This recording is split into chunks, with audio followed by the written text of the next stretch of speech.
Hello everyone, welcome back. Today I'm practicing some close range shooting techniques I wanted to share with you guys.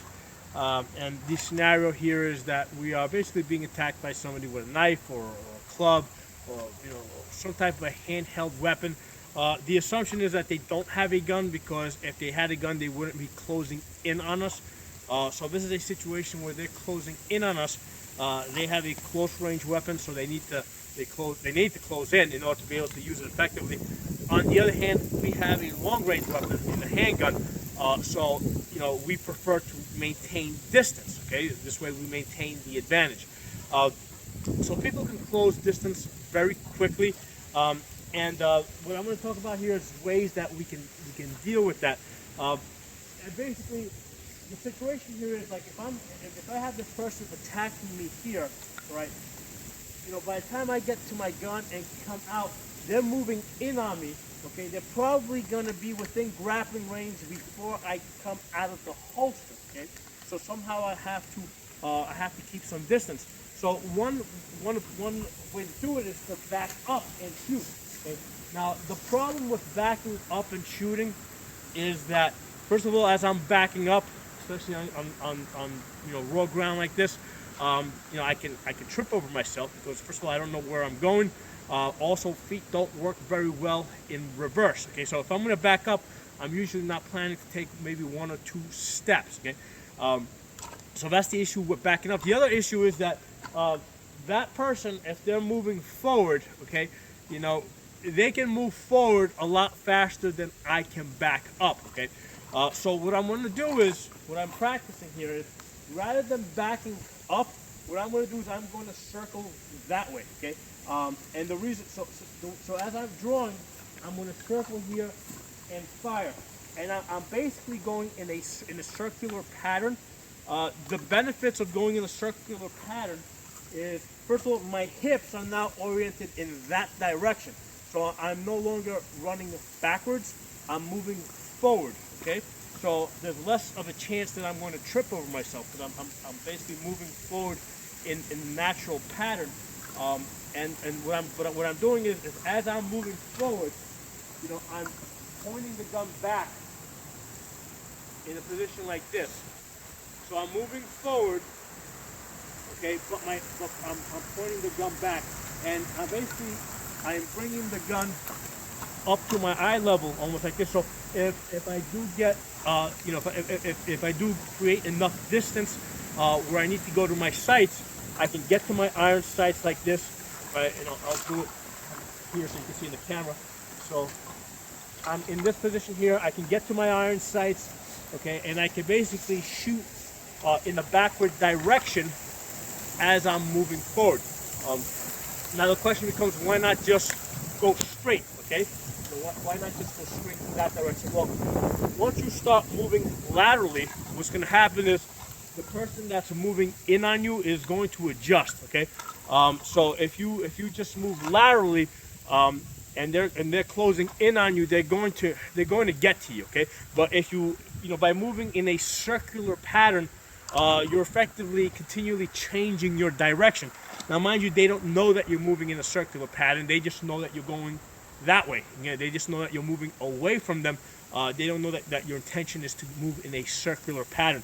And the other thing that's going to happen is that if they're charging in on you, right, their momentum is going to carry them that way. And mind you that they're not doing this in a controlled manner.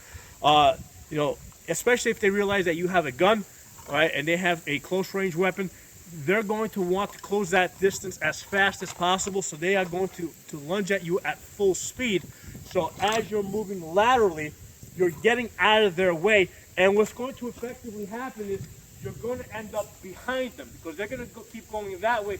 You're going to end up almost behind them. Now, generally, if you're right-handed, you're going to be moving to your right side. If you're left-handed, you'll be moving to your left side. In the rare instance where let's say you're right-handed and you need to move to your left side because let's say a cliff or something on this side, this technique essentially forces you to switch hands in order to move in the opposite direction. Okay? Now, switching hands while you're under that type of a stress can be a very difficult thing. So unless we absolutely need to do it, we're not gonna switch hands. We're just gonna basically try and move to the right side. There's very rare instances where we would not be able to move to that. And mind you, we're not making a we don't necessarily need to make a very wide circle. It could be a tight circle. And this is going to probably end very quickly. You know, and when I say you're moving in a circular pattern, you know, depending on what they do, you know, that can change a little bit too, okay? But we want to have it programmed in our minds that we're moving in a circular pattern. So the way I drill this is basically I just take a box, so it's kind of like three-dimensional, and put it on the pole over here. And what I will do is I'll just come out, stop, okay, and I'll practice that. All right, so that was really close range. I mean, I got 3 hits, like, you know, almost within 2 inches over here. And I did not go to my iron sights at that close distance. I will also do this in a wider circle to force me to go to my iron sights. All right, so, you know, I can also do it like this. Stop, stop, stop, stop. Now that's a situation where I needed to go to my iron sights because now I was a little further away. So this is something to practice.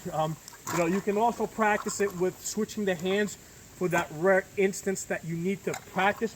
So let's say I'm going here and there's just like a wall in front of me here. Can't go to that side. So you can practice moving in that direction as well. So something for you guys to try out. And like I said, there's a lot of benefits to moving in a circular pattern when you're trying to get away from somebody. And again, this is an instance where they don't have a gun, but they have some type of a close range deadly weapon, and we want to maintain that distance so that we have the advantage.